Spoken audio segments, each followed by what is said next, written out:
उस दिन से जब से पैगंबर आजम इस कायनात में तशरीफ लाए हैं। वरना साहिब जब मुस्तफा इस दुनिया में तशरीफ नहीं लाए थे ना, तब का हालात आप एक बार उठा करके देख लीजिएगा, अपने इमाम साहब से पूछ लीजिएगा, हाँ अल्लामा खालिद साहब से पूछ लीजिएगा। जब कायनात में मेरे महबूब तशरीफ नहीं लाए थे, तब लोग ज्यादा बेटियों को मार देते थे, बेटियों की कदर नहीं की जाती थी। बेटी को पैदा होने के बाद लोग अपना ही बाप जिंदा बेटी को ले जाकर के कहीं जंगल और बयाबान में दफन कर देता था, अपने ही हाथों से गला दबा करके मार डालता था। सोच लीजिए कितना भयंकर और खतरनाक माहौल होगा जब मेरा मुस्तफा इस कायनात में तशरीफ नहीं लाया था।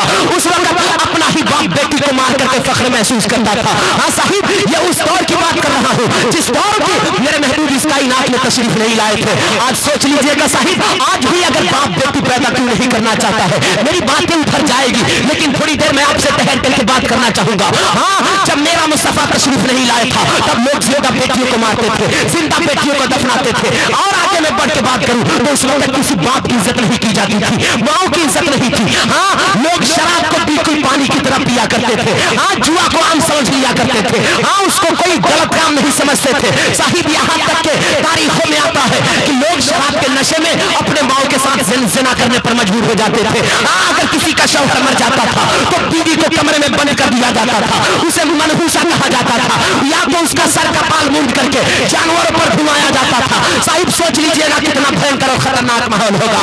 उस माहौल में मेरे पैगंबर आजम तशरीफ ला रहे हैं, जिस माहौल में जिंदा बेटियों को मारा जा रहा था, जिंदा बेटियों को दफनाया जा रहा था, बेवाओं की नाकदरी की जा रही थी, माओ के साथ जना किया जा रहा था, बाप को बाजार में बेच दिया जा रहा था, बाप की कोई वैल्यू नहीं थी। हाँ, उस वक्त मुस्तफा तशरीफ ला रहे हैं।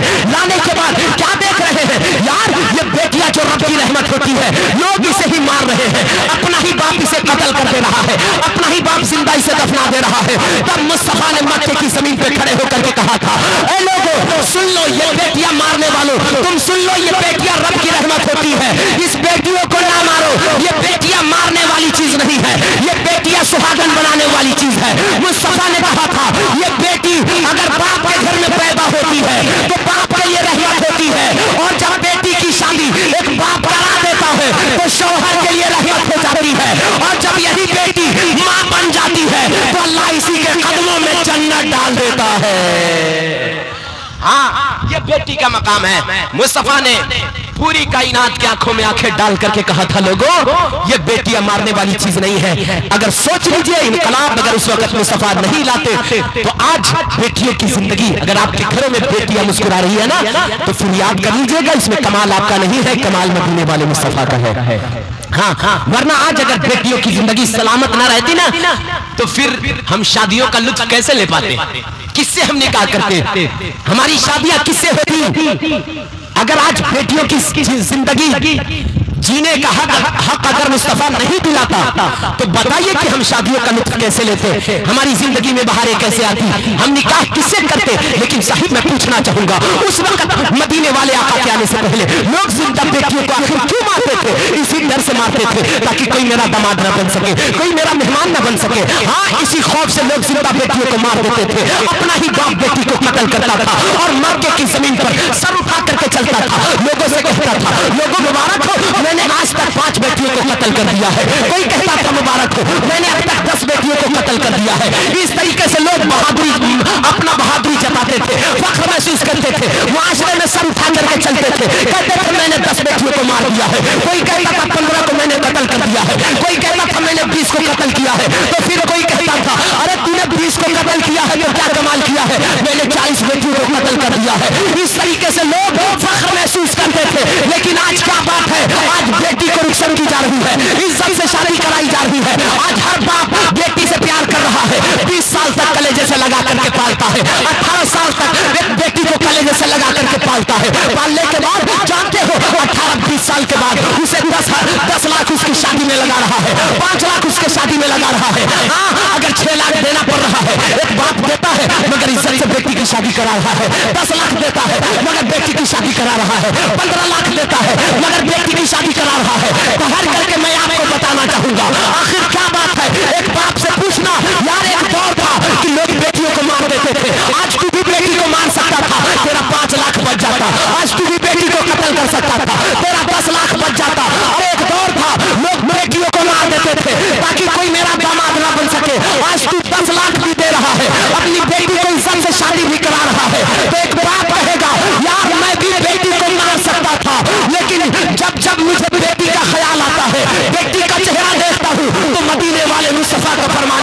کے سامنے آ جاتا ہے۔ مصطفیٰ نے کہا تھا اپنی پیاری بیٹی، لاڈلی بیٹی سیدہ طیبہ طاہرہ حضرت فاطمہ رضی اللہ تعالیٰ عنہا کو اپنے کلیجے سے لگا کر کے کہا تھا اے لوگوں یہ بیٹی میری جگر کا ٹکڑا ہے۔ ہاں مصطفیٰ نے اپنی بیٹی کو جگر کا ٹکڑا کہا تھا۔ اسی دن سے ہر باپ اپنی بیٹی کو جگر کا ٹکڑا سمجھنے لگا ہے، ہر ماں اپنی بیٹی کو جگر کا ٹکڑا سمجھنے لگی ہے۔ تب ایک باپ رہ گیا، یہ مصطفیٰ کا فرمان ہے۔ آقا نے فرمایا جس نے بیٹیوں کو پیدا کیا اور اس کو جوان کر کے اچھے گھرانے میں رشتہ کرا دیتا ہے، شادی کرا دیتا ہے، اس باپ کا ٹھکانہ جنت ہو جاتا ہے۔ آقا فرماتے ہیں ہر باپ یہ کہے گا کہ میں بھی بیٹی کو مار سکتا تھا، لیکن آقا فرماتے ہیں جس نے بیٹی کو پیدا کیا، پیدا کر کے جوان کر دیا، جوان کر کے اچھے گھرانے میں اس کی شادی کرا دیتا ہے نا، تو پھر آقا فرماتے ہیں اس باپ کا ٹھکانہ جنت ہو جاتا ہے۔ ہاں آپ نے تاریخیں سنی ہوگی نا، اللہ کے محبوب فرماتے ہیں نکاح کو آسان کر دو۔ میری بات یہ چل رہی تھی نا، لیکن آج لوگ بیٹی پیدا کیوں نہیں کرنا چاہتے ہیں؟ آج کیوں لوگ بیٹی کے پیدائش میں چہرے سے مسکراہٹ ختم ہو جاتی ہے؟ اس کا ذمہ دار کون ہے؟ اگر آج معاشرے میں چاہ رہے ہیں سارے لوگ یہی چاہتے ہیں ہمارے گھر میں بیٹے آ جائے، بیٹے آ جائے، لیکن ایک بات میں بیان کر جاؤں کہ بیٹے تو سارے لوگوں کی خواہش ہے، ہر باپ کی خواہش ہے، ہر ماں کی خواہش ہے، لیکن آپ معاشرے کا اندازہ لگا لیجئے گا کہ شادی کے بعد ایک بیٹا باپ کا کتنا وفادار ہو رہا ہے۔ ہاں آپ یہ بھی اندازہ لگا لیجئے گا کہ شادی کے بعد ایک بیٹا اپنی ماں کی کتنا خدمت کرنے والا ہو رہا ہے۔ بیٹے تو مانگ رہے ہیں رب سے، مانگیے میں منع نہیں کرتا، بیٹے آپ کی دنیا سنوار سکتے ہیں، لیکن بیٹیاں وہ ہے نا کہ آپ کو جنت دلا سکتی ہے۔ ہاں بیٹی رب کی رحمت ہوتی ہے، لیکن آج معاشرے میں لوگ نہیں چاہ رہے کہ بیٹی پیدا ہو۔ اس کا ذمہ دار کون ہے؟ اس لیے باپ نہیں چاہتا ہے کہ بیٹی پیدا ہو، اس کو بیٹی سے نفرت ہے اس لیے نہیں چاہتا ہے، وہ معاشرے کو دیکھ کر کے بیٹی پیدا نہیں کرنا چاہتا ہے، یا پھر اگر بھول سے بیٹی پیدا ہو بھی جاتی ہے نا تو باپ کے چہرے سے مسکراہٹ ختم ہو جاتی ہے۔ ایک باپ مسکرانا بھول جاتا ہے، اپنے بدن پہ اچھا کپڑا پہننا بھول جاتا ہے، باپ اسی دن سے اچھا کھانا بھول جاتا ہے، اور اسی دن سے دوسروں کی فیکٹری میں اوور مزدوری کرنا شروع کر دیتا ہے۔ آپ اندازہ لگا لیجیے گا، پوچھ لیجیے گا، بیوی پوچھتی ہے میرے سرتاج کیا بات ہے جس دن سے بیٹی پیدا ہوئی ہے نہ آپ اچھا کھا رہے ہیں نہ آپ اچھا پہن رہے ہیں، میرے سرتاج جس دن سے بیٹی پیدا ہوئی ہے نہ آپ کے آنکھوں میں چین کی نیند آتی ہے، کیا بات ہے؟ ایسا لگتا ہے کبھی سو کر کے اٹھتے ہیں تو آپ کے تکیے بھیگے ہوئے ملتے ہیں، آپ کے آنسوؤں سے کبھی تکیہ تر نظر آتے ہیں، آخر کیا بات ہے؟ ایک باپ کہے گا میری بیوی جانتے ہو مجھے بیٹی سے نفرت نہیں ہے، اس لیے میں اپنے بدن پہ لباس ڈالنا نہیں چھوڑ دیا ہوں کہ مجھے بیٹی سے نفرت ہے، میں اس لیے اچھا نہیں کھا رہا ہوں کہ مجھے بیٹی سے نفرت ہے، میں اس لیے اچھا نہیں پہن رہا ہوں کہ مجھے بیٹی سے نفرت ہے۔ اے میری بیوی، بیٹی سے تو مجھے بہت پیار ہے، اور پیار اس دن ہو گیا تھا جس دن مصطفیٰ نے اپنی پیاری بیٹی فاطمہ کو کلیجے سے لگا کر کے کہا تھا یہ فاطمہ میرے جگر کا ٹکڑا ہے، اسی دن سے مجھے بیٹی سے پیار ہو گیا۔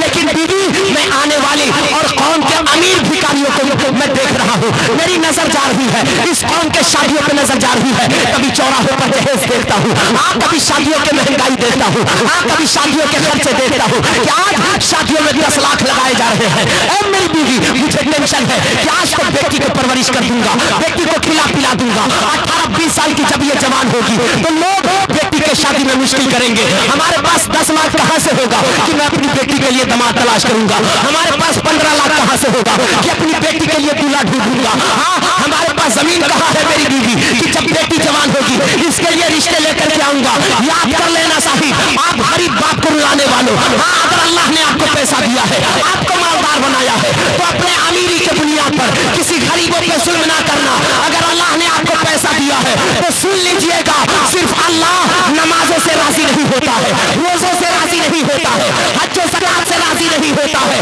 اگر آپ چاہتے ہیں امیروں تو بہتر راضی کرنے کا پیغام دے رہا ہوں، رب کو راضی کرنا چاہتے ہیں تو اللہ نے دولت دیا ہے تو کسی غریب باپ کے سامنے اپنی جھولی نہ پھیلانا، کسی غریب بچی کے باپ سے نہ مانگنا۔ اگر آپ کو اللہ نے پیسہ دیا ہے تو اپنے بستیوں میں گھوم جانا، محلے میں گھوم لینا، دیکھ لینا کس کی بیٹیاں غربت کی وجہ سے بیٹھی ہے، کس کا باپ غریبی کی وجہ سے رو رہا ہے، ہاں کون سی بیٹیاں بیٹھی ہے جس کی عمر 25 سالہ ہو گئی ہے، 30 سالہ ہو گئی ہے، کون باپ اپنی بیٹی کی شادی کے لیے رو رہا ہے۔ ایسے باپ کے پاس چلا جانا، اللہ نے آپ کو پیسہ دیا ہے تو उस बाप से जाकर के कहना, ऐ गरीब बाप, टेंशन ना ले, अल्लाह ने मुझे मालदार बनाया है, मैं तेरे पास आ गया हूँ, ऐसा करो मैं 1 रुपया डिमांड में नहीं लूंगा, इसलिए कि मुझे भीख वहां से मिलती है जहाँ की शान ये है कि कौन देता है देने को मुंह चाहिए, देने वाला है सच्चा हमारा नबी। ऐसा कर अपनी बेटी से मेरे बेटे का रिश्ता करा दे, मुफ्त में करा दे। हाँ खुदा की कसम, मैं नहीं जानता कि मुआशरा तुझे क्या कहेगा, लेकिन अपने पैसों से किसी गरीब का दिल खुश कर देगा, तो इधर गरीब भी खुश हो जाएगा, मुस्तफा भी राजी हो जाएंगे और पैदा करने वाला खुदा भी राजी हो जाएगा। हाँ ऐसा करो ना, मालदार बनाया रब ने, तो फिर ऐसा कर लीजिएगा।